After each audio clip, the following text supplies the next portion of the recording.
G'day, welcome back to another episode of Blokes Their Balls. I am the captain, the ship, the man in charge, Bradley J. Dryborough.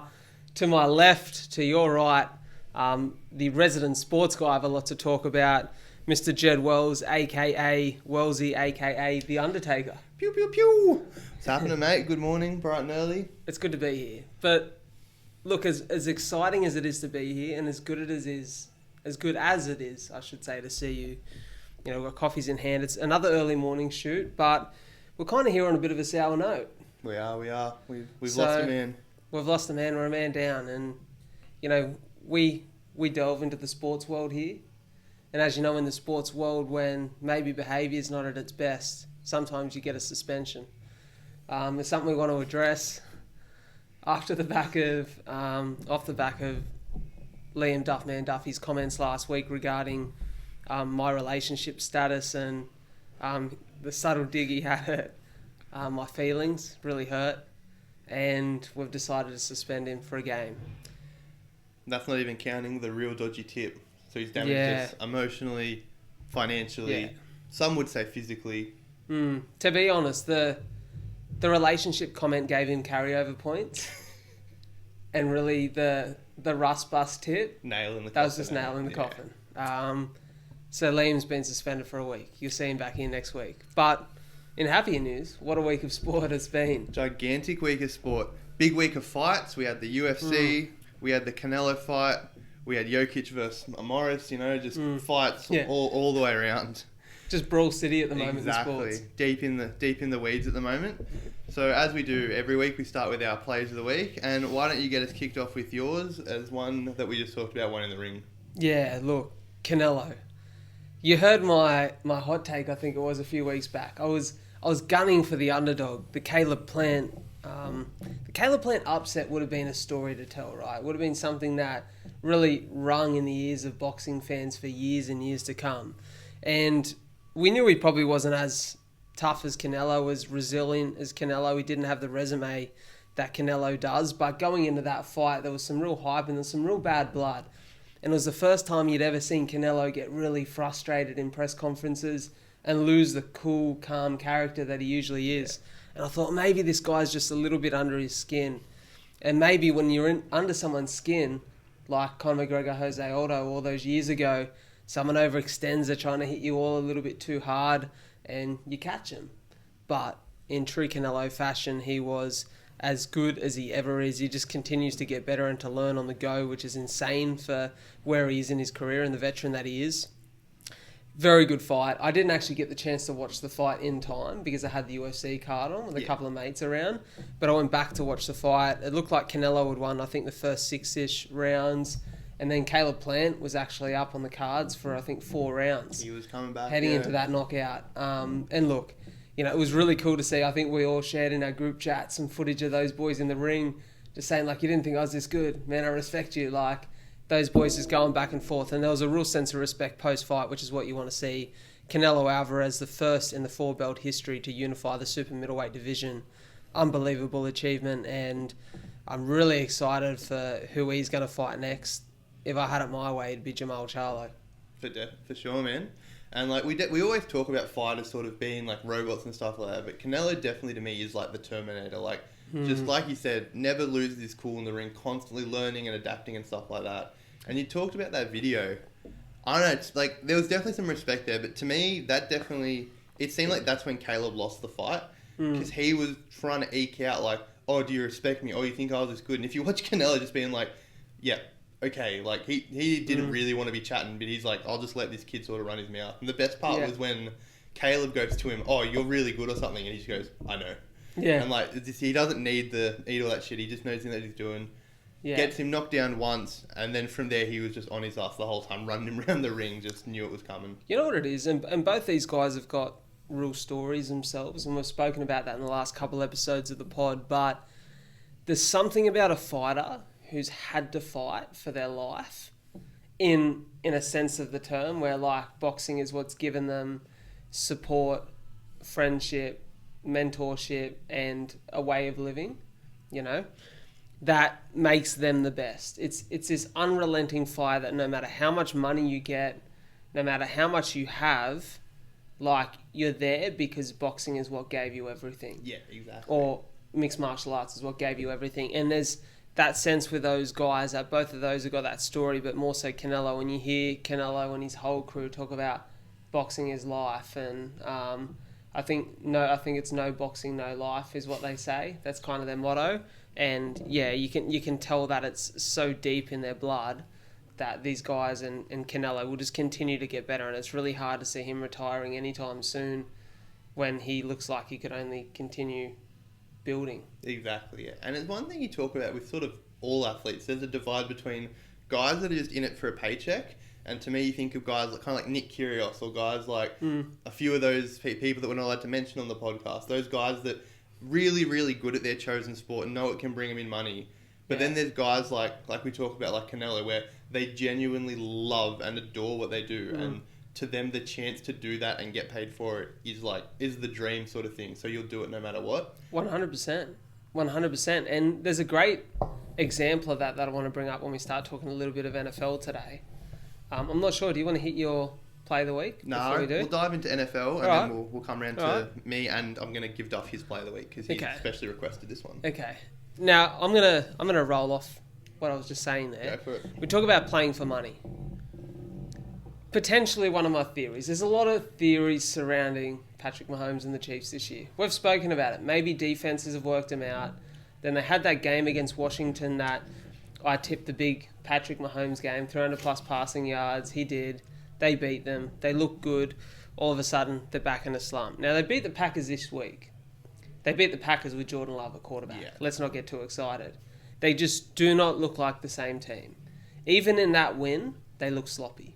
It was 14-7 or something. That's not what you want from like defending Super Bowl attendees. No, not against a team without their first string quarterback and a second string who could barely be a second string on any other team. You have to wonder,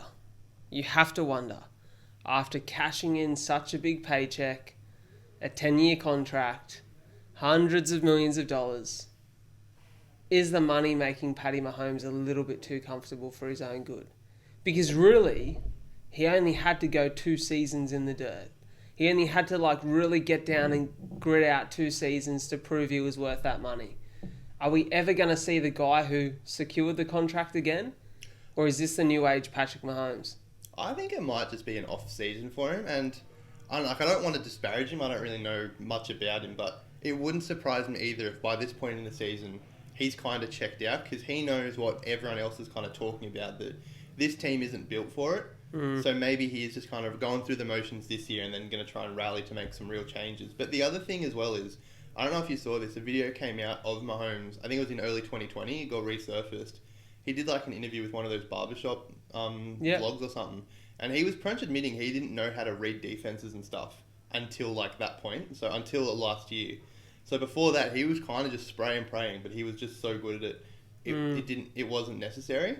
And he pretty much he's like, I only just learnt to be able to read defenses, see what they're actually showing me and react accordingly, instead of, there's the open guy, I guess I'll throw it while I'm fucking horizontal off one leg falling out of bounds and make it anyway. Because I was listening to a bit of podcast stuff this morning, and they were saying all those crazy plays that made him the, oh my God, fucking Patrick Mahomes of the last 2 seasons. This year we're like, oh my God, Patrick Mahomes, what'd you throw that for? Exactly, yeah. It's kind of like there's been that change in the result of those crazy last minute final second plays. And I don't know, I think it could be a mix of all that, but also I think there's a level of accountability that athletes need to take to be the best and to be at the best. And he's, there were conversations last year around Patrick Mahomes being the baby goat of the NFL. Definitely doesn't look like that this season. No. The consistency's not there. The one thing, right? Has Tom Brady ever had a bad game? Maybe he has. I've only been a fan of the last few years. Has Tom Brady ever had a bad game and afterwards you've heard Giselle come out in the media, his parents come out in the media and say, it's this person's fault, it's that person's fault? No, that man's just accountable. Yeah. he just comes back and has a better game the week later. Exactly. We're hearing a lot of talk, and it's very similar to Odell at the moment, which I'm sure we're going to talk about later. A lot of talk from Pat Mahomes' family about why it's not his fault. Maybe it is. Even if it isn't, a good leader steps up and gets shit done. Yeah. And I think right now that Chiefs team needs a really good leader. They've got a great coach in Andy Reid. If him and Patty Mahomes can get on the same level, you know, maybe the Chiefs turn around, but it just doesn't feel right. And I feel like if you don't start to show at least shades of your former self, yeah, it may not just be a bad season. It may be many to come. It could be. And I think what you talked about is definitely, I don't know, for me at least, it's a sign of something I've noticed in the last 3 or 4 years, which is the rise of these really out there and vocal sporting families. Like these people, like you said, you talk about his like wife coming out there. I know that his brother's a really active guy on TikTok. He's gotten in trouble from the NFL. Yeah. In this year, I think he was doing a TikTok dance on a remembrance number for someone on a field. Shit like that where like, I don't know, like... His brother's so fucking cringe. So cringe. Stuff like that where... And I think that's where everyone kind of... I remember it happened sort of earlier in the year. Everyone was saying that he needs to take a leaf out of Roger's book and just cut his family off because that's, I think his family is getting into it. And I've seen a few videos come out where he's in the background and like he doesn't look like he's very happy. So yeah, I don't know. Like for me, if I was an athlete, when I am, but if I was like a high level athlete, if I'm fucking up, I'm already annoyed and embarrassed enough that I'm fucking up. Yeah. If my mum then comes out or my girlfriend comes out to like the national media and starts talking about my teammates and stuff, that's just going to make it 100 times worse. Yeah, you're like, shut up, just let me do my thing. Exactly, yeah. We all knew those kids growing up who were like the entitled kids were supposed to be picked in every team, and it was always their parents on the sideline that were like, pass my son the ball, give him more of the ball, that's wrong, he should be in this team. We all know those parents. That's Patrick Mahomes' family. Yeah, which is, it sucks for him because I think a lot of this off-court stuff, off-field stuff, and especially as he continues to stink it up, he's going to start to overshadow it more and more. And you're right. I think if he has another few bad games, a lot of the talk will be he's not living up to this contract. He's not worth it. And then that's fucking with your head even more. Yeah, exactly. Yeah. And that could be it too, right? Like, you get a 10-year contract. There is a certain amount of pressure on you now to deliver for this franchise. And you're thinking, especially coming off a finals loss. Yeah, you're in the finals. But it must be a confidence knock too. So then to be like, shit, this franchise has put so much into me doing this again.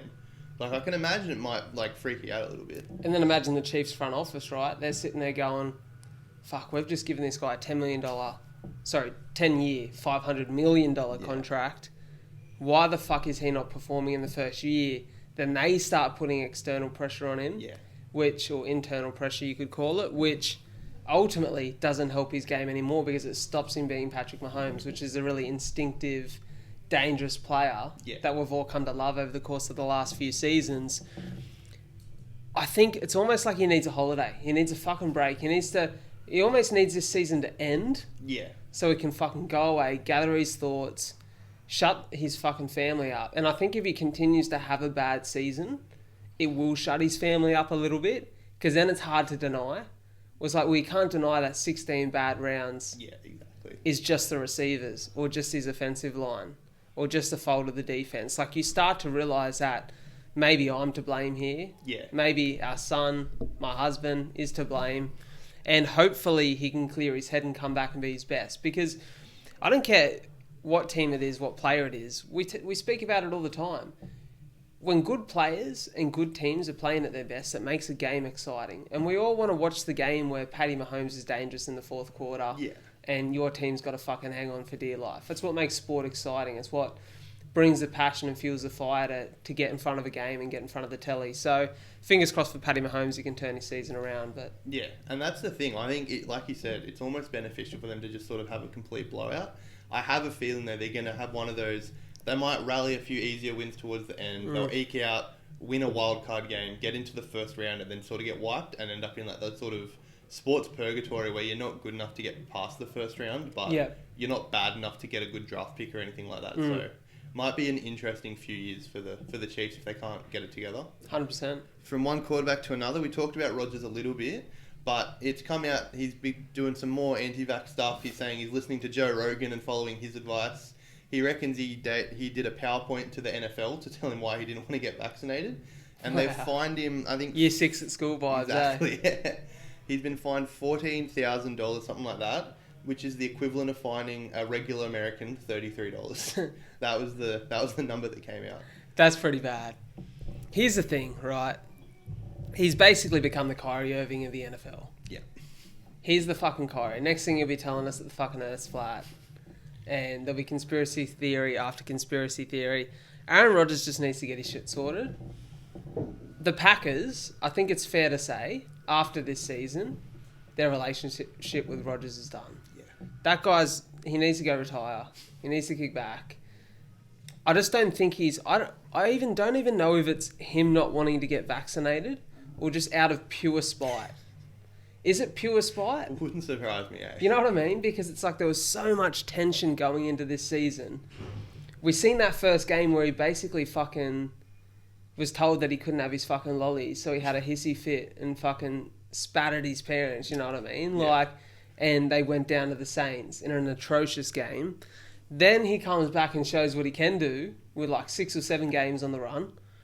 And now we're getting this, and it's like, fuck, Packers fans must be fucking exhausted. I'm feeling for him, eh? Like, Yeah. it must suck. It must suck, but I just don't know what his play is here. Like, it's your last season in the NFL.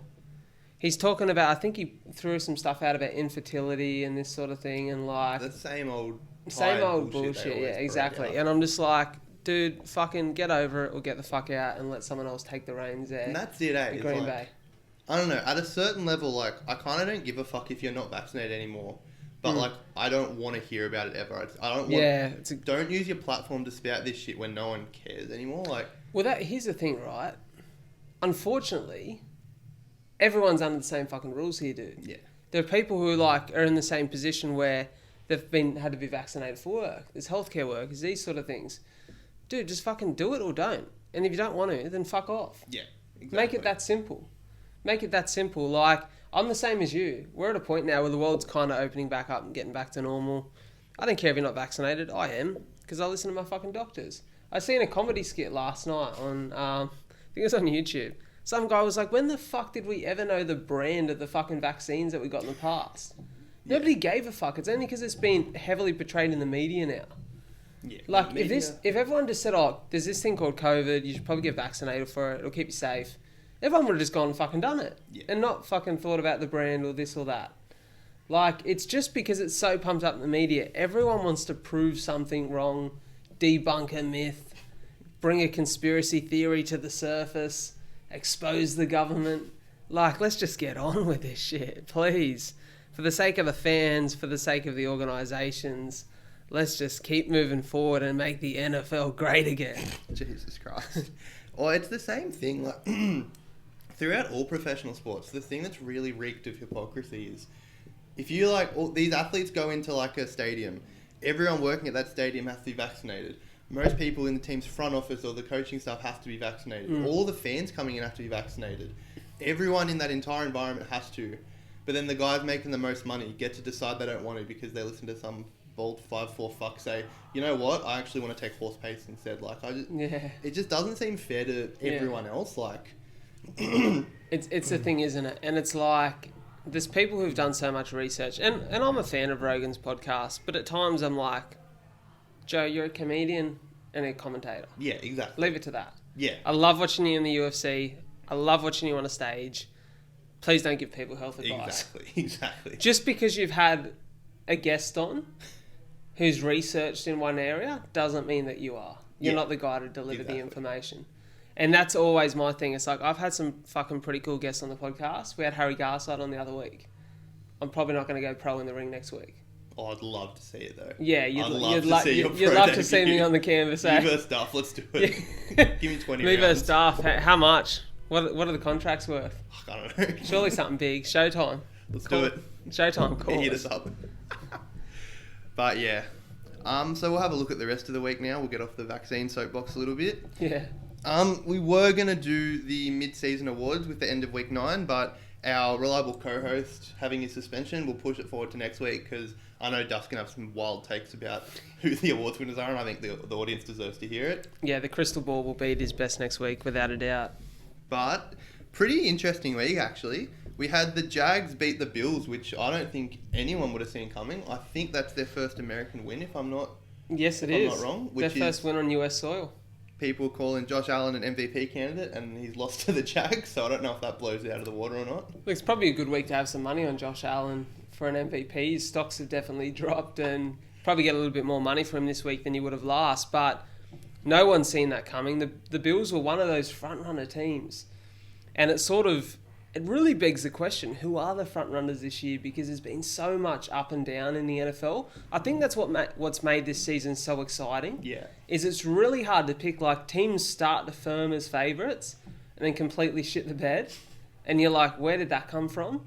I think it's really good signs for Jaguar fans. Like, we've seen shades of Trevor Lawrence's brilliance this year. And I think to be able to defeat a team like the Bills, who have been one of the favourites to win the Super Bowl this year with an MVP favourite in Josh Allen, and some fucking really good receivers and some really good plays in that side. Really, really exciting for Jags fans. We didn't see it coming. Definitely wouldn't have been a hot take. It's just interesting to see whether the Jags can back that up and get a bit of confidence out of that game. Yeah. You hope they can, because you want to see the bottom of the league really start to perform and contest other sides. But I don't know, the Jags have been weird this year. They've looked good at times, they've lost a few close ones, they've been belted in others. Let's see what they can make of it, win a bit of confidence. Yeah, well, for me, it reeks of, and there's a few examples of this week. You're in the middle of the season, like you said, these teams are they're starting to feel themselves a bit. Yeah. They're like, we've only got one loss, we're feeling really good, we're going up against like the lowly Jags, we'll roll through, take an easy one. And that's the thing, in pro sports, anyone can be the winner on their day. So you roll in, this team it's jumping, it wants to prove itself. Yeah. You don't take it seriously, you're going to get punched in the mouth. And we saw it again. Dallas lost as well, and that's only their second loss of the season. I can't remember who they lost to. But we also saw your boys go down to the Titans without Derrick Henry. And I think as well, that's another one of them being like, Titans, Henry's gone, this will be an easy win for us. They come out and they're just... I think it happens quickly, and then by the time they realise what's happening, it's too late to sort of recover that ground. Here's the thing. Remember I said a few weeks ago against the Lions, this is a game the Rams could lose. Yeah. A lot of confidence off the back of a few wins, going into a game against a team who aren't expected to win, heavy underdogs. The Titans' offense revolves around Derrick Henry. He's out. He's so devastating for them. Tannehill's not exactly a fucking MVP quarterback at the moment.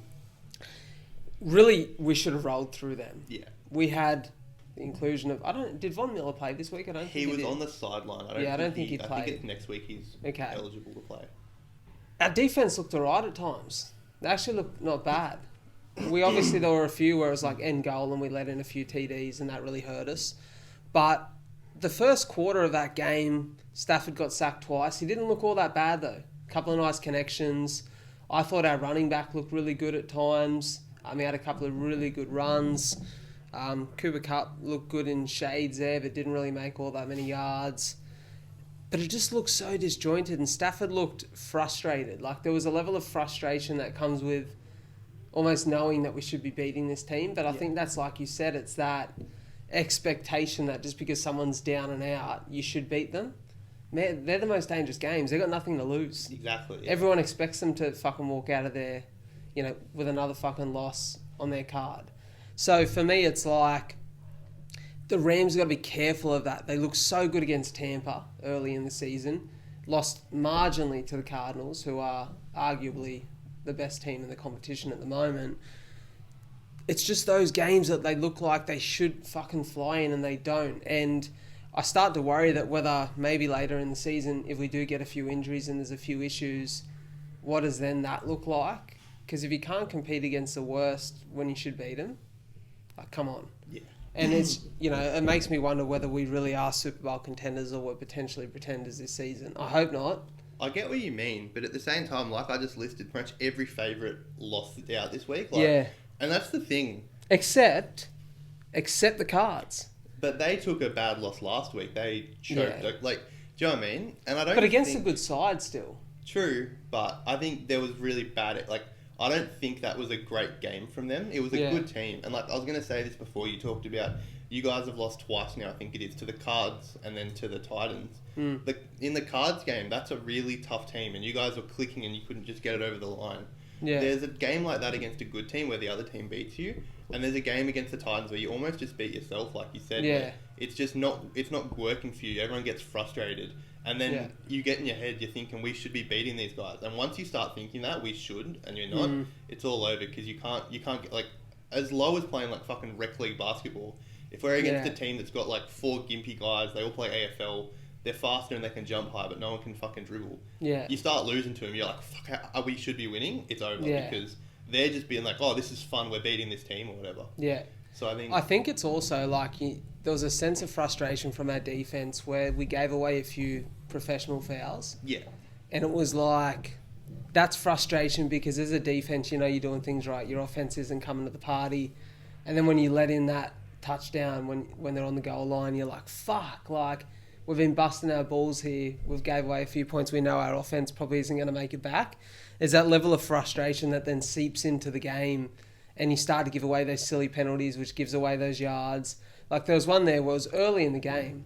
Jalen Ramsey, beautiful pick, and then professional foul on unsportsmanlike conduct on the guy who we picked, and then we lose 15 yards. Yeah. I'm like, fuck, that fucks the drive up. You know what I mean? Like, anyone would take 15 yards to start a drive. So it's just shit like that where it's a little bit of ego, I feel like, and ego's good at times, but if you can't control it and it gets the better of you, exactly. It can really fucking halt you. And for me at the moment, looking at the NFL, there's 2 or 3 teams that stand out. Tampa Bay are always going to be dangerous because of Tom Brady, Gronk, fucking, what's his name, the receiver, 13, Evans. They just look like a good package. Their defense is amazing. Yeah. Such a good side. The Ravens. Yeah, they're coming good. They're coming good. They're very good in the fourth quarter. They seem to edge teams out. The games they've lost have been quite close. They lost that early season one to the Chiefs in a really close matchup. Very high scoring. I've got a feeling Lamar's going to prove a lot of people wrong this year. Yeah. I think the Ravens are a fucking force to be reckoned with. And there's kind of that energy about their team where they're boys, you know, like they fucking love each other. And there's something about a team like that when you're like tight-knit and you'll fight to the death for each other and like you'll make the play because you want to do it for your mate beside you. There's something really dangerous about a team like that. Then that other team is the Cardinals. Yeah. Like you said, shades of, what's going on there against the Packs where they lost that game. But without Kyler Murray and DeAndre Hopkins this week, they win. And I'm like, if you've got that depth and you can continue to scrape through even when... The only question is, how quick will Murray be back? Yeah. They can't win a Super Bowl without Kyler Murray. That's just the hard truth of it. Hopefully he's not too far away. I actually haven't kept updated on his injury. But they're probably the 3 teams for me at the moment. Everyone else has been so up and down. Yeah. So up and down. And it'll be really... Like, the last 5-6 weeks of this season are going to be interesting. Like, because by that time you should be firming. Yeah. Like, the little mistakes should be out of your game. You know what works with your offense. You know what works with your defense. You've figured other teams out this season. Like, I feel like within that last 5 weeks, we've kind of got this weird period now for, you know, halfway, 9 weeks to go. This next 4 weeks, I think we'll see teams start. It's like a little bit of back and forth still. Yeah. And towards the end of the season, it'll be interesting to see who really firms as the favourites. I'm kind of leaning towards the Ravens. Yeah, I'll talk about the firming thing a little bit more in hot takes. But with the Ravens, I don't know if you saw it, but going into their game this week, I think Lamar had more passing yards than their quarterback and had more rushing yards than their running back, I think it was. Like, he's just doing it all for that team. He's just so fun. He's so explosive. I love that guy's energy. Him walking around with big fucking speed dealers on. Just like, he's just a dude. He's a vibe. Yeah. Like, and you can tell when an athlete just enjoys playing their sport. That guy just enjoys it. And people say he really embraces Baltimore as well. Like, there's always videos of him just like driving around the street, stopping and just talking to people. Like, he loves being there and they love having him there. Like, he's truly representative, I think. I can't remember who it was, but there was a defensive player who we come up against this week who played him in high school. And he was saying, I remember our team getting told about this guy, Lamar Jackson, he's so dangerous. And he goes, I walked out on the field and I was like, that dude, he's fucking tiny. And then it showed highlights of Lamar lighting him up. and just like fucking dancing in the end zone and just like fucking having a good time, and it seems like that's been his energy for his career thus far. And you know, you got to root for guys like that. You know, that's what you want to see. Like that, we say it all the time. Athletes, whilst we put a lot of pressure on them, and there is a lot of pressure to play in the high stakes games and the demanding high performance arenas of the NFL, the NBA, NRL, boxing, whatever it is. It really is a privilege to do what you love for a living. Yeah, exactly. And those guys get to do what they love, and they get to make really good money in the process. So when you see them enjoying it, as a fan, you respect that. So I really respect Lamar Jackson, and I hope he proves everyone wrong this year. And I'd just love to see the Ravens in the Super Bowl. Yeah, it'd be real good, I think, just for the sport as a whole. Yeah. We'll talk about another one of those guys who I think used to be a bit like that. I don't know if he will be ever again, but Odell Beckham Jr. officially has left the Browns. He's cleared waivers, so anyone can sign him now. The Browns didn't seem too bothered. I think they had a 40-point victory or something this week. But he has decided he'd like to go to maybe Seattle, maybe Green Bay. There was somewhere else, but I can't remember it right now. Who wants him, who needs him, and who's going to get him? I don't reckon he goes to Seattle. My thing is he wants to finish this season strong. Yeah. Without Russ Wilson. That's not going to happen. He needs to go to a team this year where he can put some plays on the board and confirm he made the right decision. Because right now the spotlight's on Odell. Like if he goes to another side and has a really shitty end of season, everyone's going to go, well, fuck, come on. Was it Baker's fault? Or was it yours? Like there's going to be that stick. So I think he's going to hope to go somewhere.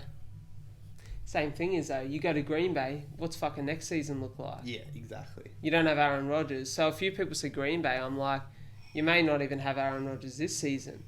I've got a feeling. Hit me. I think he goes to the Pats. Yeah, I was thinking that. Either that or maybe Tampa Bay, because they love trying to just get all the big names and shit. I think the Rams will make a play for him. And it was interesting, we released a wide receiver early in the week, which I thought was really interesting. I think they will make a play, and I think he'll be excited by the way that Sean McVay runs an offense, and the fact that Matt Stafford's there, Cooper Kupp's there. It almost takes the pressure off Odell, knowing that Cooper Kupp is that link this year that's been really good, but then does he want to be the main man? I think that was the problem in Cleveland, was that Jarvis was there and he wasn't getting all his looks and stuff. I think then the Pats. Yeah, I can see that happening. Because Mac Jones is starting to look really good as a young fella. You know you're only going to get better with years to come. Bill Belichick being your coach. The only thing is, will he be able to handle Bill's military-like focus? That's one thing. This guy is a guy with so much energy. I heard Chad Ochocinco talking about it on the Nrl podcast, Full Send podcast it is, earlier in the week. Like playing for Bill Belichick was like being in the military. Yeah. Everything is regimented. And he said the first conversation I ever had with Bill was not, hey mate, how you going? It was, hey, you're big energy. You need to cut that shit out here and just do your job. And it's like, I don't know if Odell fits into that. But if Odell wants to be the guy that he's been saying he is for all these years, which we've not seen for seasons now, after that catch, like we've spoken about, that catch brought with it a level of expectation that was ridiculous for Odell Beckham. But he talks the talk. If he really wants to walk the walk, go to a team like the Patriots, invest in the next few years. They've got a great defense. They're building an offense. They've got a great head coach who's proven with good plays he can win Super Bowls. Yeah. Go to that team and fucking grind away for a couple of years and get better and better and better. And then be in contention for a Super Bowl. Yeah. Don't just go somewhere like you go to the Buccaneers. Maybe you get a few more years with Brady. But then, is it you or is it Brady? You know what I mean? You'll never be the person you say you're going to be if you're just going to a team like that with a great QB. And he's probably not going to be the go-to man there either. I don't see him being the go-to man anywhere, really, unless he literally goes to like the Jags or somewhere. And even then, I just feel like wide receivers have such a short shelf life, and we've seen it with Antonio Brown. He ran the league like 4 years ago, lost his fucking mind, admittedly, but now is almost completely obsolete. Like it doesn't really do much of anything anymore. Yeah. And then the other thing, going to the Patriots, we saw Cam Newton go there, a similar guy with this big energy and stuff. He got chewed up and spit out in a season. Yeah. Actually came out this morning, he's re-signed with the Panthers. I don't know if I don't know if it's like a retirement sort of thing or whatever. I can't see him playing over Darnold, but I thought it was interesting that he's getting the homecoming. Wow, that's interesting. I wonder if that ignites a flame. Maybe. You'd hope so. It'd be really cool. Like, Cam's MVP season, I think, was, like, for me, was one of the first seasons where I was like, shit, this NFL thing is, like, really cool. I want to properly lock into it. Like, he made the game really fun. The interesting thing is, with a player like Cam, you cop so many injuries, it changes the way, because he was a very active running QB. Yeah. He was a guy who liked to chance his arm and run the ball. Chance his arm probably wasn't the best expression there. He liked to tuck the ball, or tuck his arm and run the ball. He liked to tuck and run. But such an exciting, eccentric player. But injuries change that. Yeah. And we see that happen a lot in like halfbacks and 5'8" in the NRL, where their gameplay has to change once they get a little bit older and they get some injuries. I just don't know if he can just be the guy who passes. Yeah, I was going to say, it's just age. Like, you see it with every athlete. If you've got a game predicated on athleticism, unless your name's fucking LeBron James or Vince Carter, time will come for you. That's why guys like Brady, they take such good care of their body. But have you seen him run? He looks like a gimp. It's like, he's so good at standing there and throwing the ball. Steph Curry, he's going to get old, but he shoots the ball. He's not dunking. He's not, like, chucking. He does get beaten up a bit, but, like, the guys that understand that the game is twofold, that's the ones that have long careers. Definitely. Guys like Russell Westbrook that for 5-6 years lived off dunking over everyone. Now that those legs are starting to get a bit of age in them, they just go to shit. And that's the thing with Cam. Like Russ Bus has broken down, eh? He has. Almost time to write it off, I think. But that's a conversation for a bit later. Yeah, 100%. 100%. And then just quickly, the Bears looked like they were going to win, and then they didn't. They left too much time on the clock. But I was a bit of a dodgy performance from the refs in this one. The video I showed you just before of the ref not good. Sticking his ass out to draw the contact, throwing the flag and holding the follow through like a shooter. Bit of an interesting one. And it's like we talked about a bit before, the Bears, the refs were on them, but they were just giving away a lot of unnecessary bullshit. Like, in the final minute, they got called for, like, offsides and stuff like that. Like, just basic stuff where, like, you're trying to win this game, you're trying to ice it. You need to be fully locked in. Yeah. Fields put his entire heart into that last drive. Yeah. For the defense to almost give it up in, like, 20 seconds. Yeah. It's so frustrating for a guy like Justin Fields. We've seen that fucking touchdown pass, which is insane. I'm telling you, he's legit. Talented. You didn't listen to me. Yeah, he's talented. The thing is, it's just the rest of the team is kind of fucking it up for him. Yeah. And you see frustrating things like that. That ref 100% drew that contact on purpose. Fuck, if you slowed that down any fucking further, you'd put the bloke in fucking prison. Yeah. It was that fucking obvious. Bill Simmons tweeted that, like, in 5 years there'll be a Sports Center thing about, like, the game between the Bears and things that was, like, fixed for point shaving or some bullshit like that. Yeah, fucking oath. Like, it just did not look right at all. But it must be heartbreaking for you. We spoke about your... Let's tell your story of watching that game. So... Because I find this quite funny. It's been a rough season. It's been a rough fucking 20 years for Bears fans. But I'm sitting there on the day of the game. The Bulls are playing at the same time, so I've got the split screen action going. And I'm watching, and I sort of look away once, look back, we're down 7-0. Look away once, look back, we're down 14-0. I'm like, you know what? I've seen this story too many times before. I'm switching it off. I don't need to do this to myself. So I watch the Bulls. I think they had a good game or whatever. I get a notification in the Insta chat, and it's Duff being like, are you watching this Bears game? And I'm like, no, we're probably down fucking 50-0. Check the score, it's tied 24-all. I'm like, oh shit, this is awesome.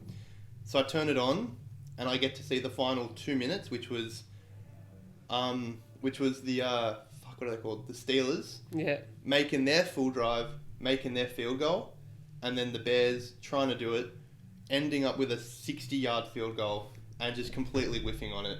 Yeah. And it just really just confirmed I shouldn't have watched the game. I don't know if I jinxed them or not, but I think they play better when I'm not watching. It's funny because I seen in the rundown, we got like a little rundown doc on Google Docs that we do, well, that Jed organises for the show every week.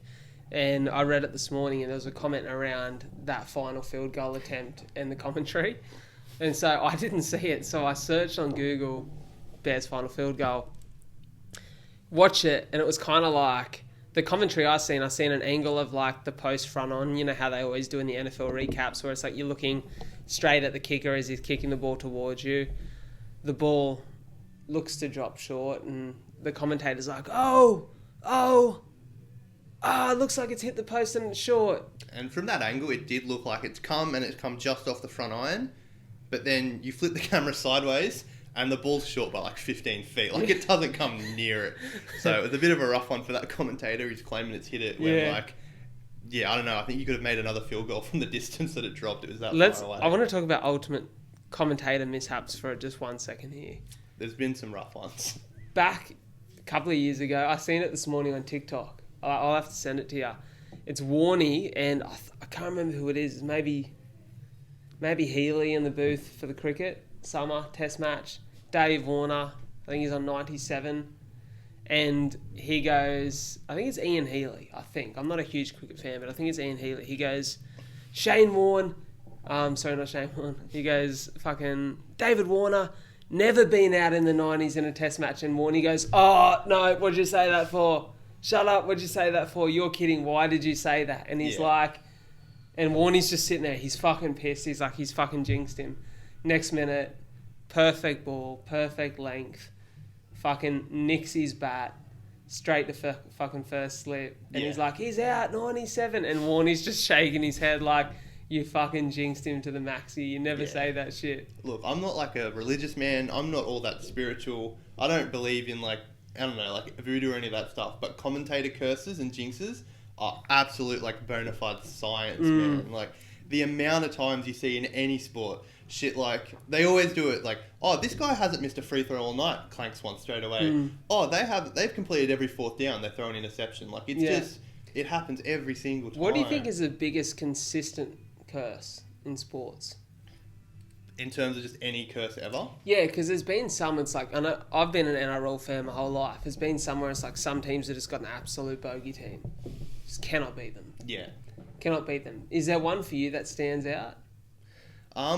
We'll go back to baseball. That was for the Cubs for probably over 100 years. They had the curse of the Billy Goat, where there was like every time it looked like they were going to make a World Series or something good was happening for them, just some random bullshit would happen. There's the infamous Bartman catch where they were going to make this out to win the game, and a fan reaches over and grabs the ball, so it ends up being a home run, I'm pretty sure, or like interrupts the play, that sort of thing. Like fucks up this key play for the game, stuff like that. Imagine that, knowing that a fucking he had to move. He lived in Chicago. He had to move away because that was how much his life got affected by fucking that game up. Fuck. Don't reach over and fucking grab a ball. Yeah, it was shocking. Just let the fucking baseball gods serve that one fucking whichever way it wants to go. Yeah, I'm sure there are some other big ones. I'm kind of blanking on them now, but commentator curses always seem to do it. 100%.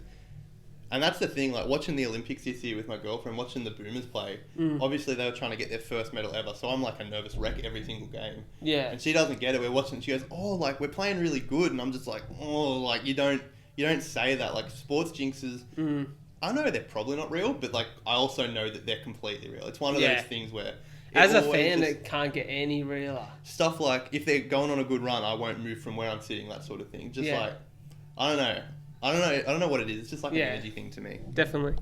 We'll jump into some NBA now. I'm talking about my hot take of the week. Not my hot take, sorry, my play of the week. Actually happened yesterday. The Bulls, one of the players that exemplifies them this season. So good. Caruso gets this steal where he throws his whole body on the floor. Lonzo gets it, throws a fucking fast ball just straight across the court. Absolutely. Levine catches it and just a 360 dunk. How good's that? The crowd just exploded, man. They looked so fun. So fucking cool to see. Like, so cool to see. And it's so cool for the city of Chicago. It's mad for Bulls fans that you've just got these young, exciting players who visibly love playing together. Yeah, exactly. And that's the thing, like, there was a lot of questions in the preseason, like, how's he going to fit together? DeRozan's a scorer. Can he be a scorer with Levine? What's Caruso going to do? But the thing is, right, if you have good players on your team, you're going to be a good team one way or another. Like, I think people overthink it in sports sometimes. Like, if it's Chris Vernon, he's a guy at the Ringer, shout out to him. His theory is, like, you don't need a team that's got, like you look at Brooklyn, they're a team with a lot of all-stars, but then a few dodgy players. Yeah. If you just field a team that everyone is a net positive player, you were going to be a successful team somehow because everyone just knows what to do. And they've got it together so well. It's like the old Moneyball movie, right? It's like you field a team where every player does their job in their position and has, like you said, like net positive or scoring positive qualities. The equation and the math kind of works together, right? Yeah, exactly. Like they don't exactly have to be the superstar of their position, but there's something to be said for the team who just across the board, like, is dialed in on what they need to do in their position and what their role in that team is. Yeah. And the Bulls seem to be doing that really well. And then when you get those little touches like that 360 dunk, it gets fans fucking excited, and it's the showmanship. And yeah, it's cool to see. Like, as a fan, you fucking love to see that highlight blasted across social media, and you love to see that in a game. And yeah, you know, we get to sit here and talk about it. So very exciting season for the Bulls. And I think I said it when we first started this, is the Bulls aren't going to win a championship this year. I would love it, but I just don't see that happening in a 7-game series. I don't think we have what it takes against like a Milwaukee. But we're going to be really fun to watch. The only problem is, and we saw it in the back-to-back losses against Philly, any team with a good big is going to dominate us. Because Vooch is he's a really good offensive player. He had a bit of the yips to start the year. He's just not a great defender, especially one-on-one. So a guy like Embiid is going to kill us. Our other loss was against the Knicks and Julius Randle. And then you notice we're beating teams like Brooklyn where KD, he's not a big in the traditional sense. Like, they're not going to have Vooch on him. We beat Dallas yesterday. They've got Porzingis, but he plays like a fucking point guard. We've got, who else do we, like Utah. Gobert's a great defender, but he's not going to give you 20 a night. Like, those teams like Philly, where you've got a dominant big guy, they're the ones we're going to really struggle against. And came out this morning that Vucevic has entered the health and safety protocol. He's tested positive for COVID. So he's out 10 days, which I think that's a few tough ones for us. I think that'll really affect the next week. Yeah. Because we've already lost Patrick Williams, so we've got a bit of a limited depth at the front court now. Yeah. So I think that's just going to damage us even more. So we'll see what happens. But who do you have in the next 2 games? I think we've got Warriors and maybe the Knicks again. Or maybe... So we've got like a West Coast road trip. We've got the Clippers coming up, the Lakers, the Warriors. So it's the end of that... Not easy games. No, it's the end of that tough stretch I've talked about a few times. But I think it will definitely... The record might not reflect how good we are in the next week just with losing him. Okay, that's fair. Yeah. So the next one we're going to talk about is a request from Duffy himself. Right, here we go. He said his play of the week was Nikola Jokic's retaliation. He said it was a great play. He said he definitely did the complete right thing and that Morris deserved what he got. You'll back me up on that. He come through with the old footy boy conversation, didn't he? Looks like a good shot to me. Wasn't that wild? The whole situation, man. Like, I don't know. What's your take? Because you're a through and through basketball fan. So I've never been a fan of the Morris brothers. They're those guys that are fake tough, where they'll try and start stuff like that, but on like those plays that are always borderline dirty, they've done shit like that time and time again. Jokic definitely overreacted. I think it looked really bad with Morris's neck snapping back, and he definitely deserved a 1-game suspension. But a lot of people have said it. It's a pure definition of fuck around and find out. If you're going to hit a guy in his ribs, in his knee, when he's got his arms up in the air, like, that's a really cheap shot. Yeah. You got to be prepared for some retaliation. Yeah. And he's a guy that's fucking from Serbia. He grew up in the wake of a civil war. Like, he's not the guy you fuck with. Yeah, you don't fuck with him. And his brothers are even scarier. He's also fucking eaten his fucking family alive by the looks of it because he's so fucking big. He's gigantic. And he's just... Like, and then we saw, like, Jimmy Butler was trying to bark and stuff and say, meet me out back and stuff. And then it cuts to a photo of Jokic just sitting there, just doesn't give a fuck. Yeah. Like, I love that Jimmy energy, though. Yes and no. You've played sport. You know the guys that... There's the guys that talk a lot and they think they're the tough guys. But then you know the guys that you actually don't give shit to. They're the quiet ones, but you know that you don't edge them. And I think that's the difference is... Jimmy was right next to him, but he waited till Jokic was on the bench and all the security was between them before he started saying... And then that photo came out of all the Heat guys waiting outside the locker room. And there's this one security guy who looked about 60 in the way. And they're like, if you can't get past him, you're not going to do anything. So that's so true. I think it's more bark than bite for mine. Yeah, that is true. I'll give you that. So, I didn't realise that.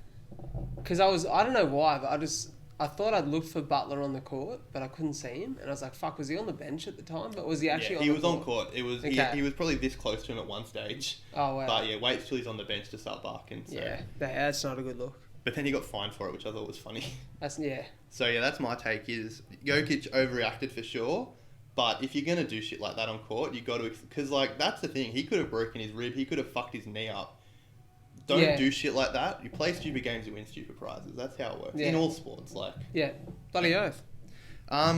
We talked about the Bulls as a team that's got a really hot start. The only team I'd argue is looking hotter right now are the Warriors. They are, I think, 10-1 or 9-1. Fuck, they look good. Steph dropped the first 50-point game of the season the other day. They're rolling, man. Reports came out Clay might be back before Christmas. If he's back even 85% of himself, they're the title favourites right now. No one looks as good as them. How fucking good do they look? And, like, Steph just proves time and time again, when he's fucking healthy, he's the guy. Steph's the best show in basketball, man. Like, is he fucking the MVP favourite right now? I think it's him and KD, 1A and 1B. I'd personally take Steph. Yeah. Just because the Warriors are 10-1 compared to whatever the Nets are. Yeah.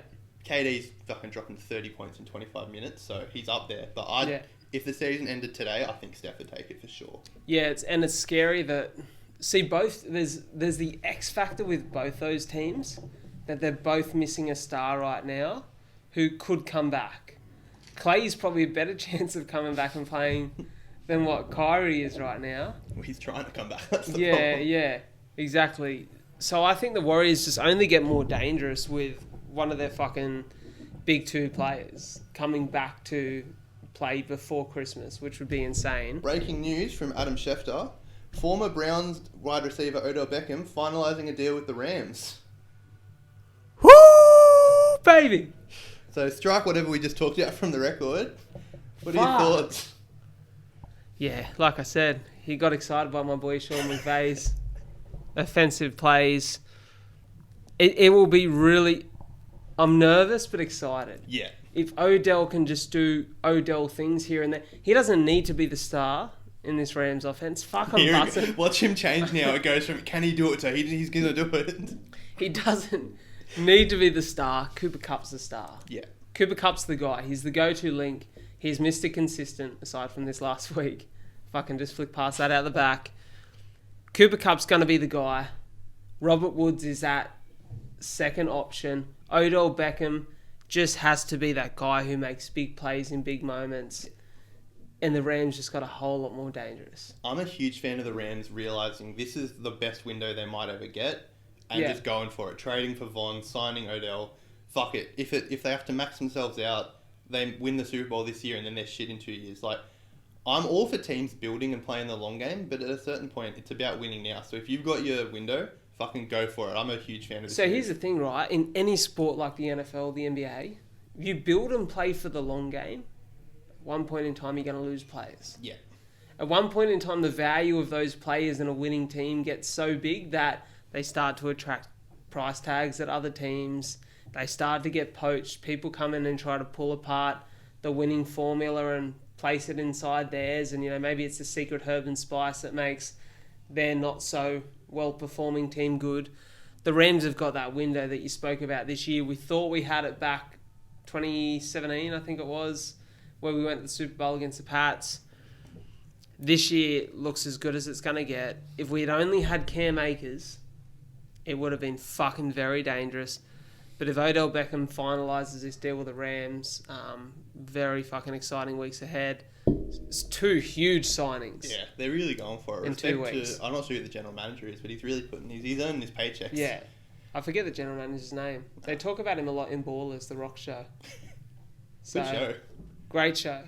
Great show. To bring it back to NBA, talking about actually, there's a point here. We had a bit of criticism on the show that we weren't talking about the Oklahoma City Thunder enough, and specifically Shai Gilgeous-Alexander. Okay. And he's a perfect example of what you just talked about, where the Thunder are playing the long game. They're tanking more egregiously than we've seen from a team since the Process Sixers. Like, they're looking bad out there. But Shai is looking nuclear. He's unreal. I know, I said this to my friend Lachlan, who's like the one that did criticise us, so like, shout out. Sure, thanks, Lockie. But he's playing like he doesn't have bones. And he plays so slow, but he's unstoppable. He's hitting Steph-like threes. He's getting into it every game. Between him and Josh Giddey, I think they're almost going to be too good to tank soon. Their eyes are on this player, Victor Wembanyama, who's a French 17-year-old, I think. So maybe 2 drafts time. He's going to be generational. He's going to come in and really change the league. So that's who they're looking at. That's cool. But I think the worry there is Shai is looking really good. He signed a long extension, but we've seen in the NBA long extensions can be very easily adjusted.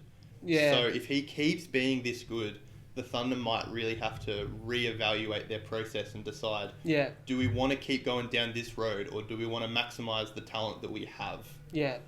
So I think they've got to make that call pretty soon because stars will get really disinterested if they're not trying to win around them. Back talking about the Bulls, that was Levine's thing. I think if we didn't make these big moves over the offseason, he was gone because he wants to win. He wants to be that dude.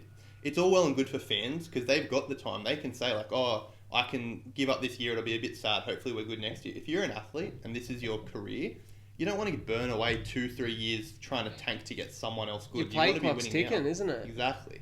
So yeah, we could see Shai get sick of it and get the hell out of Dodge if they're not careful. You spoke about that young French dude, 17-year-old. Where is French basketball quality? Where's he coming from? Is he in the US at the moment playing? No, so he's playing in France. Yeah, That's a lot of dudes will be doing that.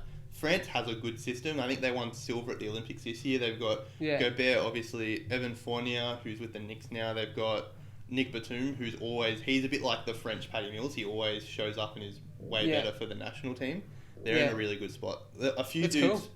I think Usman and a few other guys are actually in the NBL this year as next stars, so they'll be playing down here. But yeah, French basketball's good, man. That's awesome. What else has been happening? So I put Philly down as a slow start because it felt like they had, but then I checked and they're 7-3, so ignore them. But it's funny. I had a shout out to one of my mates, Joel Goodwin, Sixers fan through and through, has been his whole life. Says his childhood was saved by Joel Embiid. That's a direct quote from Joel. We had a conversation last week as he was disgusted with my affair with the Knicks. And he's asked me to just be a loyal man. And I've taken his advice. I really did cop it on the chin.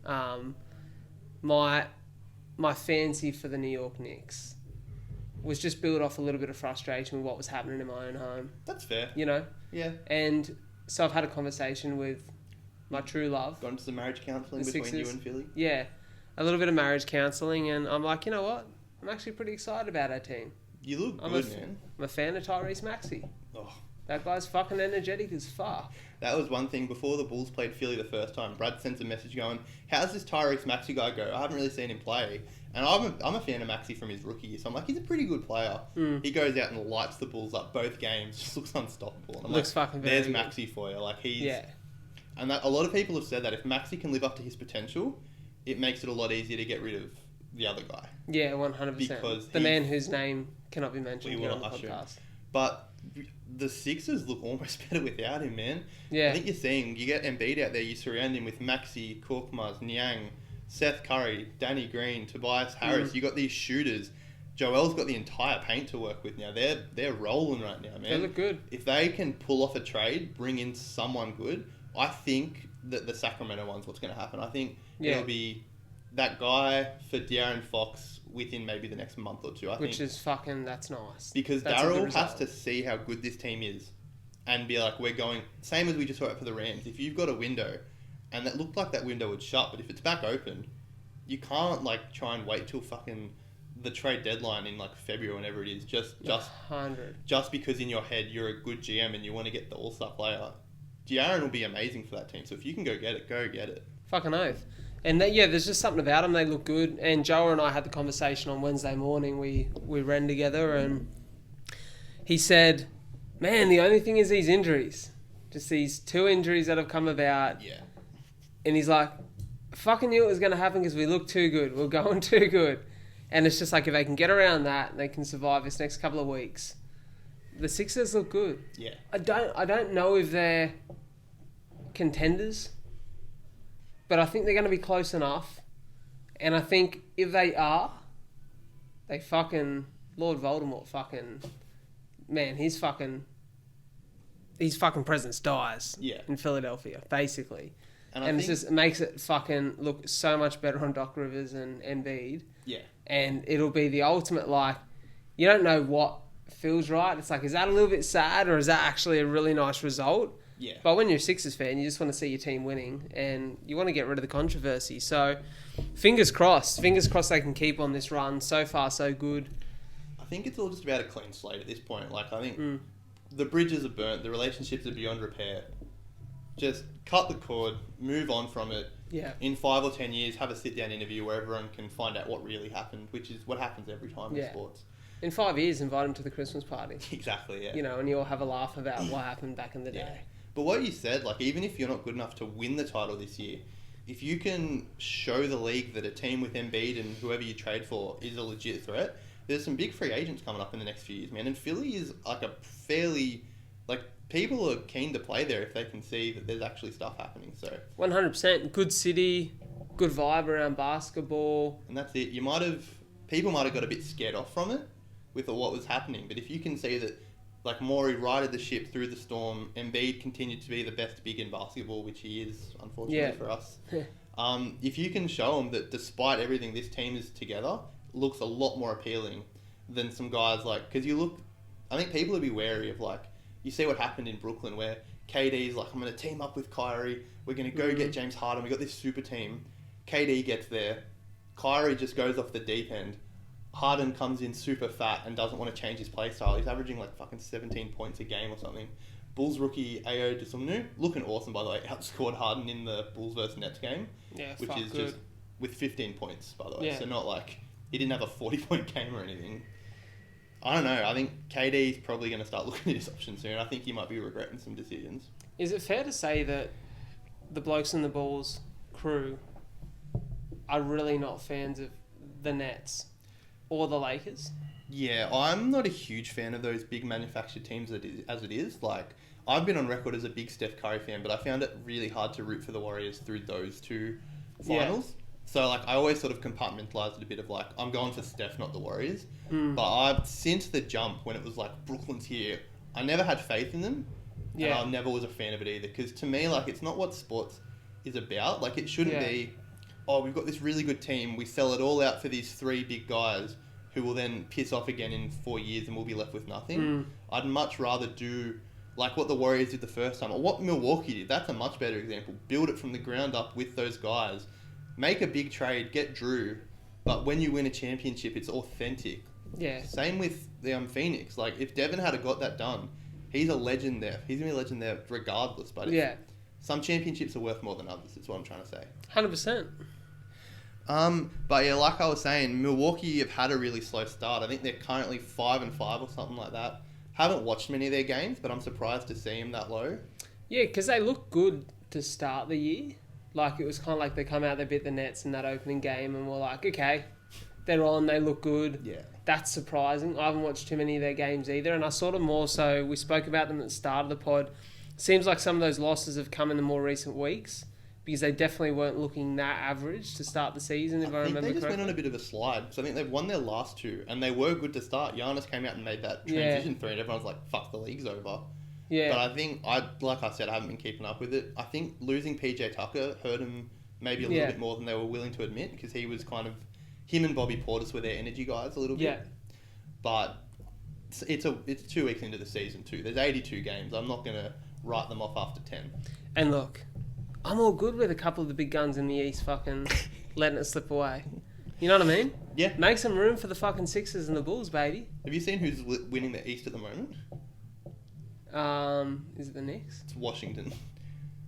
What the fuck? So they got the same record as the Bulls, but I think they've probably got like a better points differential or something. What's the Knicks record? Maybe like 7-3 or something. It's not too bad either. Same as the Sixers. But yeah, Washington. But we talked about them the other week where, like they're another team. They've just got good guys out there. Beal's awesome, and everyone else is just fun. Knicks are 7-5, so they're 7th right now. Okay, so they're not doing that good at all. It's early. I think they'll. These things have a propensity for the first few weeks look fucking crazy, and then consistency, especially in a league with 82 games. Consistency's key. Single games don't matter as much as runs and stuff like that. So I think you'll see the Milwaukees of the world and the Phillies start to rise just as other teams might start sliding. But I think everyone did kind of write off Washington a little bit too much as well. Yeah, and 100%. Well, they weren't really spoken about pre-season. I know they definitely weren't a team that I expected to see in that top spot after 10 games. We're going to play a little game. It's called Pick the Trend. So Okay. last year, Washington were really bad. Now they're looking pretty good. Last year, the Lakers looked all right. Now they're looking pretty bad. What's the common thread between those two?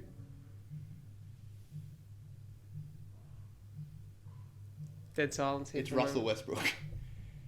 True. Russ is just... Russ was at Washington last year, wasn't he? I don't know, forgot that. man. I'm a huge Russ fan as a person, but I think his better days are behind him. We've talked about it a bit, but even last night in their game against Miami, there was a whole thing. AD did a press conference where he's like, we sat down with Russ, we talked about what we can do to limit his turnovers, which, like, that's a red flag, number one. Like, it shouldn't be on someone else to limit someone's turnovers. But then he goes, and I think Russ did that tonight, and then looked at the box score and Russ had 8 turnovers. Yeah, it just doesn't look good, does it? And you wonder at what point they sever the cord. At what point do they go, we've got better options here? You know what I mean? Like, I can't see AD and Bron letting this go on for the rest of the season and knowing that it's probably going to cost them a championship. Yeah. Or it could cost them a championship, or at least a crack at it. Well, there's been 2 close games against Oklahoma where Russ took the final drive and just fucking threw it out of bounds. And then yesterday versus Miami where he'd made 2 good plays down the stretch. It's a tie game, 4 seconds left.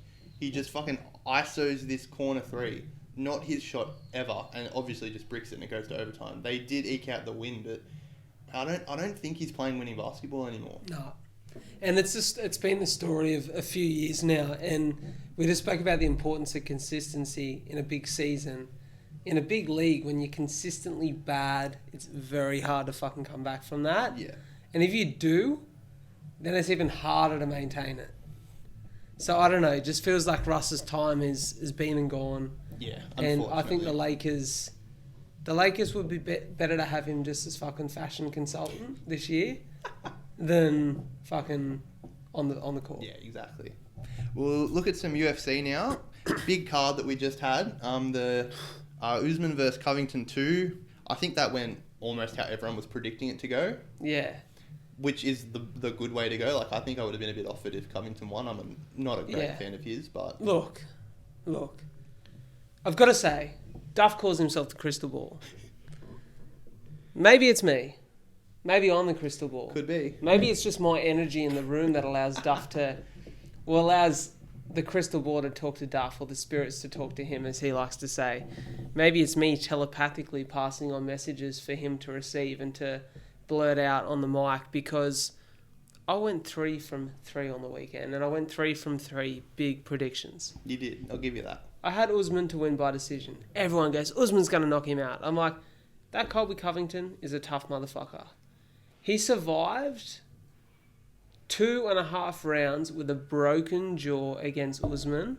Can I just jump in here quickly and say as well that my mistake last week in making that hot take was that I hadn't watched the press conferences yet. Because in my mind, those dudes hate each other. He was going in there for the knockout or whatever. But you watch the press conferences, Colby gets up there first. He goes, I've got some bad intentions. I go to bed with revenge on my mind. He's going to retire afterwards. And you're like, all right, there's the hatred. Usman comes in, sits down and goes, no, I won the last fight. Ha. It'd be good to do this again, though. I want the money. Like, he just didn't give a fuck about the fight. Nah. And once I saw that, I'm like, oh, he's just going to technically just demolish him. Like, he's not going in there to knock him out. He's just going to dance around him, piece him apart, walk away undamaged. So, and it was an unbelievable fight. But the respect you've got to give to Colby is he is so durable. And in a world without Kamaru Usman, he's the champion of the welterweight division without a shadow of a doubt. He's so good. He's so fit. They've both got 2 of the best gas tanks in the UFC. Yeah. They can go full throttle for 5 rounds in really technical gritty bouts. And they showed that again on the weekend. And Usman was the clear winner at the end of it. But, he's a champion that just keeps getting better and better. But that was my first. The second, Thug Rose. That was fucking close. In my books, that could have gone either way. Yeah. But I think it's always hard to take a decision away from the champ. That's it. I think everyone sort of says that. It's like, if you're trying to take someone's belt on a decision, you have to take it. You have to fucking You don't rip want to it leave away. that to the judges because No. more often than not, we saw it even with Volko's second fight. Like, Yeah. if you leave it to the judges, you never know what's going to happen. Sort of thing. 100%. And look, I think they both looked really good. I loved that. I actually thought Zhang, I think it's pronounced, was a little bit ahead early on.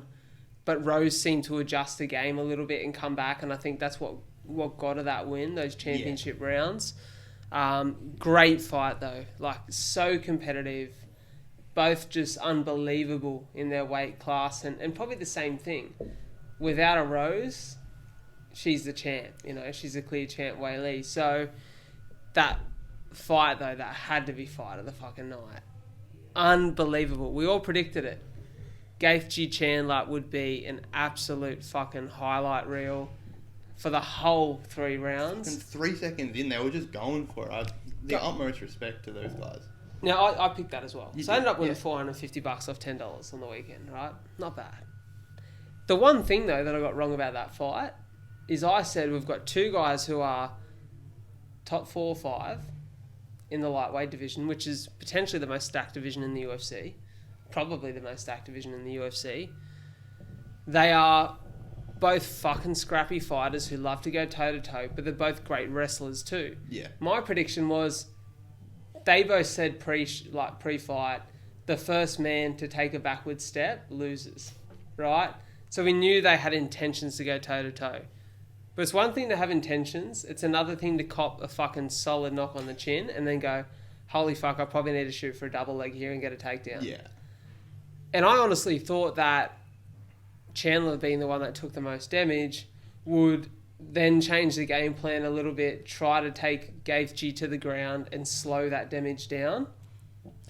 But boy, oh boy, did he just go, fuck that, and just kept charging forward. That was such a good fight. Both guys took so much damage. The difference in that fight was Justin Gaethje kicked the fuck out of his calf, and he done a very good job of it. Yeah. And it took all of Chandler's power away. And Chandler actually was kicking well really early too. And just after taking that damage on your front leg, you just can't get power into your kick. And I just thought, what a fucking brilliant fight. And for me, even though Michael Chandler has taken 2 losses in a row now, he's taken 2 losses that were absolutely unbelievable performances on his behalf. He showed so much heart. And the thing that scares me the most is if that fight looked like that and we seen the way that he hit fucking Charles Oliveira and then Oliveira fucking TKO'd him, how tough is that motherfucker? That fight he's got coming up with Dustin Poirier is going to be fucking incredible. One for the books for sure. That's going to be incredible. And just the whole card, like even the prelims were great. The undercard was great. There was the fight between those 2 guys. I think they might have been middleweight. And, I can't even remember their names off the top of my head now. So there was, let me just search this because I feel like this is important because it was fucking unbelievable. There was the big dude, the heavyweight dude. They got the spinning kick and then front flipped with a win. That was fucking unbelievable. He front flipped into a sitting position too, which I don't know, respect for that man's groin if nothing else. Oh, fucking oath. So, on the prelim card, we had Alex Pereira, only guy to ever knock out. Got the work done. Yeah, fucking Israel Adesanya. It'll be really interesting to see his progression in the UFC. The fight that fucking I loved was Phil Hawes and Chris Curtis. Phil Hawes come out and box fucking Chris Curtis's head off. Yeah. He was fucking jabbing him. He was landing left, right. He looked so fucking good just punching straight down the middle. And then this fucking miss and counterpunch from Curtis knocked his fucking lights out. And that's the thing we always say with UFC is like one guy can be 100 times better, but you only have to slip up once and that's it for you. Bro, and Curtis's story is pretty cool. Like he's been, I think, for years and years and years trying to get into the UFC, and he finally got his chance there the other night. And like, what a fucking fight! Showed real resilience and took a lot of damage early too. So just a great card, really fun to watch, and it's unbelievable that all happened at the same time as boxing's biggest fight. it's sometimes good to see a card where there's not any of that other bullshit going on. Like, Yeah. there's obviously a bit of that rivalry going on between Usman and Covington, but Yeah. for the most part, it's just full of guys that just want to like beat the shit out of each other. Yeah. There's not the dramatics, there's not the theatrics going on. It's just 10, 15 people all going to get in the ring and just fucking go for it. And that's what you want to see sometimes. You want to see guys go toe-to-toe and then fucking hug each other at the end and show some respect. And I actually really liked, did you hear that moment between Covington and Kamaru at the end? That really shocked me that happened. I'm not going to Yeah. lie. Well, Really did you hear surprised. what they said? Covington goes, I think he said something like, man, it's all business. We're just here to make some money, right? Respect. Like, and I'm like, Colby Covington's story, I don't know if you've heard it, but he was on a winning streak and the UFC were going to cut him because no one was buying his fights. And basically he needed to fucking change that. So he just had to become the supervillain. So that's not actually Colby Covington. Yeah. And whilst he says some fucking wild and crazy things, I think that man outside of the sport is probably actually not a bad fella. He stands for some pretty fucking stupid things at times, but you wonder if that's just fucking the character that he's putting on. But, you know, fucking huge respect. What a card. What a way to fucking round out UFC 268. And Definitely, can't man. wait for the next card. So, what comes next for Usman? He's talked pretty at length about how he thinks he's lapped the division twice now. We talked about, obviously, maybe Leon Edwards a little bit. Maybe even going up or going down? Yeah, Facing going Izzy. up. Going up and facing Izzy. What's next? What's the next fight for him, do you think? It's really hard to say. It's got to be Leon. Like, if Leon wins, it's got to be Leon. He's probably been unlucky due to some of his, like, he had a few fights where his contender pulled out, or his opponent, I should say, pulled out just before the fight, and it's kind of slowed his run to where he is now. Yeah. If Leon wins in his upcoming bout, he's the next guy to challenge. But if Kamaru beats him, the only real fight you can make is him and Israel. Yeah. The one thing is, though, those guys are boys. Yeah, that's It's the going to thing. take money. It's also a danger fight for both. Yeah, a lot of legacy Right? on the line, Like, yeah. we've seen what Izzy done when he stepped up, and Izzy's all about taking the challenge, which is why we respect him and love him as a fighter. When he stepped up and got beaten by Jan, kind of hurt his stocks just a little bit because we thought he was going to be this unbeatable genius who just knew how to outstrike people, and we'd seen him in light heavyweight in kickboxing, and, you know, then if he gets beat by the guy in the division under, really hurts his stocks. And we go, is he definitely. just the middleweight guy? Even though that middleweight division is great, is he just the middleweight guy? There's a sense that Kamaru is kind of running out of competitors after Leon, though, so it feels like the only thing that will really sell. Like, it gets to a point where a champion becomes so good. Yeah. It's like the Jose Aldo thing, right? He fucking rips through the featherweight division. He was a champ for like 10 years or something like that. You're so good for so long, it kind of loses its appeal. There's not really anyone else there. Like, the best fight ever for Kamaru Usman would have been Khabib. Yeah, definitely. If Khabib had stayed in the UFC and stepped up to welterweight, he would have been the best fight for Kamaru because it would have been a real competition, a real match. Yeah. I just think in a fight against Izzy's reach for a middleweight is ridiculous. I think he'll be able to keep so much distance. I don't think we'll actually get an exciting fight. Yeah, it'll be like... It'll just be a little bit stale. Yeah. Be a little bit stale. It'll be like really like what Izzy and Spider was. Both guys know they're so dangerous, they're just going to keep it distance. Yeah. And when you got a guy like Kamaru, his challenge will be trying to shoot and take Izzy down just so he can get close or get him up against the cage so he can inflict damage. But I just think that fight would sell, but I don't think it would actually be a good fight. Yeah, and I think Kamaru's talked at length as well about he doesn't want to be in this game for another 10, 15 years. He's sort of, in his mind, he's done what he set out to do. He's made a legacy. He's made a lot of money. He wants to be with his family. He wants to get out of the game, I think. So I don't know if he risks his legacy trying to give the fans one more fight, if that makes sense. Yeah, no. Not like... So I think Leon definitely, but like trying to do the Izzy fight. Yeah. I don't know if it's worth it for either of them in the long run. And the honest truth is, I'm a massive GSP fan, but if he beats Leon Edwards, it's impossible to say that anyone else was the GOAT of the welterweight division. Ooh, big call. GSP was great, but GSP copped those 2 losses. He come back from them and won the second fights. But we've just seen Kamaru get better and better against arguably better competition in a really good division. He's won the big battles. He's done the double Masvidal, the double Covington. If he does Leon Edwards, it's really hard to dispute that. That's true. People were talking about Tyron Woodley potentially being the GOAT of the welterweight division. He fucking made Tyron Woodley look like a rookie. Yeah. So it's really hard to say that he's not. So I think as far as that goes, fucking Kamaru is the guy right now. Someone's got to fucking step up to fight him. Yeah. Just quickly, shout out to Lupi Godinez. She set a modern record, taking her 3rd fight in just 43 days, which is fucking insane. Insane. Like, most people take 6 months for 1 fight. She's done 3 in, like, fucking 2 months? It's fucking, you know what it is? It's young Mike Tyson vibes. Fighting fucking multiple times in a year. Bit of NRL just quickly. We saw the NRL schedule get announced this week. Yeah. Any thoughts on the Chucky schedule? Anyone else's? I actually didn't check it out.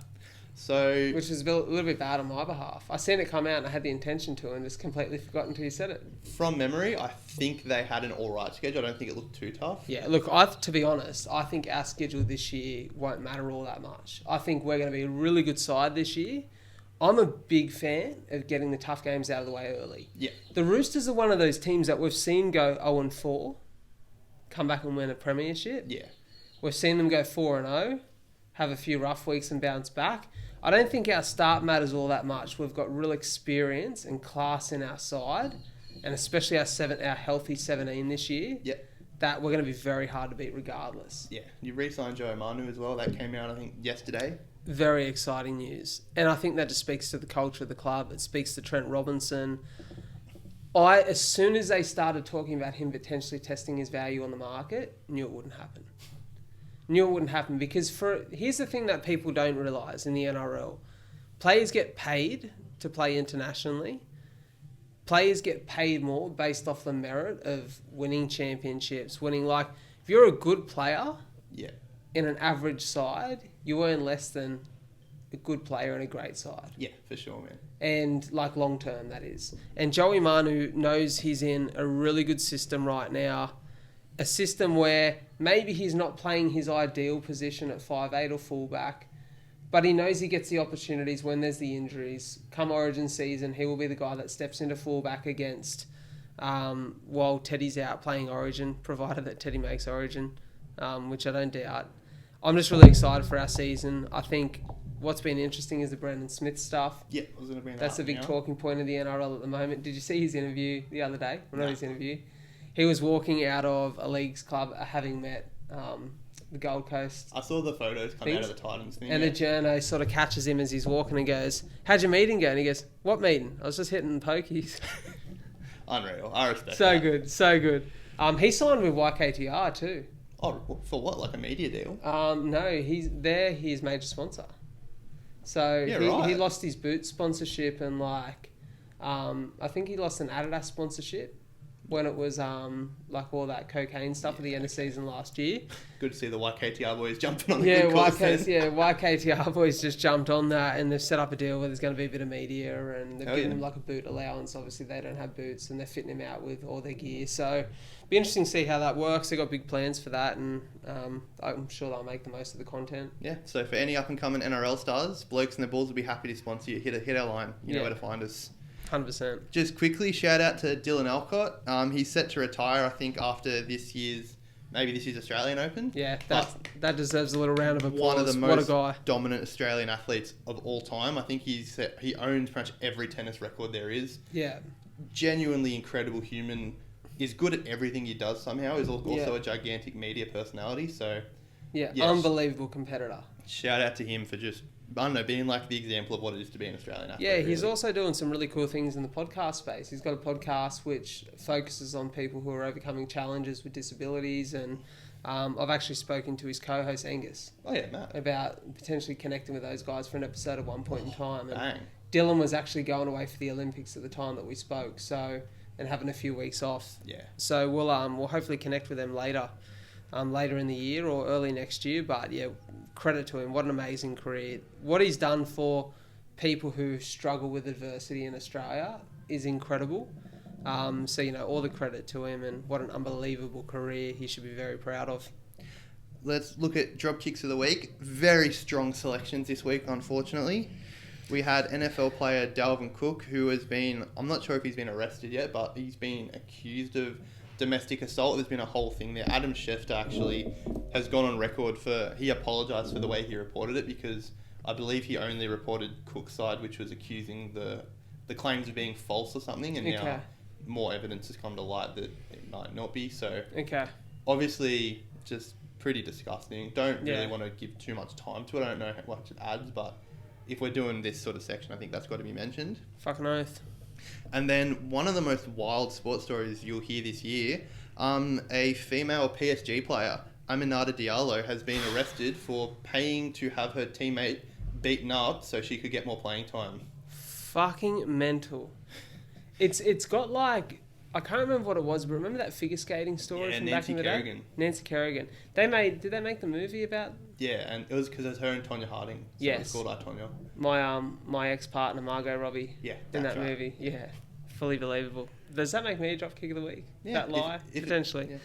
Yeah. But yeah, that's mental. Like, that's so fucked. The thing for me is, like, it's not like a quick lapse of judgment. It's like, you have to have the idea, research it, reach out to someone, pay them, go through, and she was part of it too. Like, that's the whole thing, is they like kidnapped her as well, but then she somehow didn't get harmed.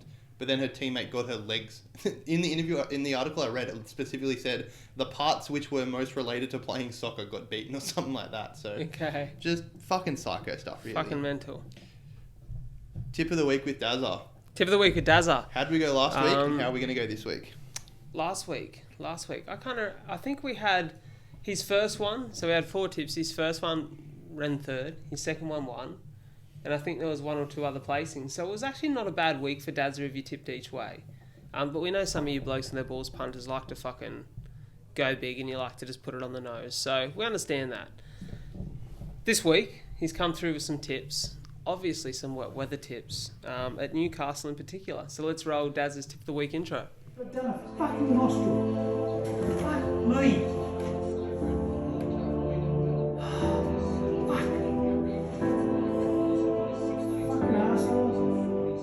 Alright, so he sent these through. Newcastle is the track of tomorrow, being today maybe if you're listening on Saturday the 13th of November. These tips are relevant. Make sure you get them in that day nice and early in the morning. You know the drill. You can either tip them, on the nose. You can go each way. Make sure you put all 4 in a multi, potentially for a place, a little bit safer, right? Gamble responsibly. And just fucking win some money. There's a few that are coming up here that he's tipped in the past. Yep.